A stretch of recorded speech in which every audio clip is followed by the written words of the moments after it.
Баршаңызға сәлем. Бүгін ұлттық тағамымыз наурыз көжені дайындаудың жолын көрсететін боламын.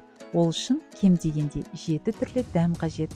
Сүрленген ет пен қазы шұжығымызды жақсылап жуып, суымызды құйып отқа қойып, қайнағаннан кейін көбігін алып, тұз қосып, бәсеңдетілген отта 2,5-3 сағаттай қайнатып қоямыз. Дәнді дақылдар ретінде қалауларыңызға қарай бидай, жүгері, арпа, тары, қарақұмық жармаларын қоссаңыздар болады. Піскен етімізді сүзіп алып, сорпаны бір сүзіп, енді жармаларды салып, жақсылап араластырамыз. Ұсақтап туралған ет шұжығымызды сорпаға қосып, жақсылап араластырамыз. Енді алдын ала қамыр илеп, дайындап қойған кеспемізді қосып, пісіріп алып, суытып қоямыз.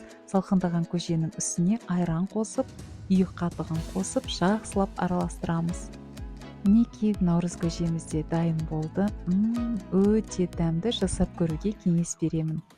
Ұлыс оң болсын, ақ мол болсын. Сіздермен бірге болған мен Марал Есенова.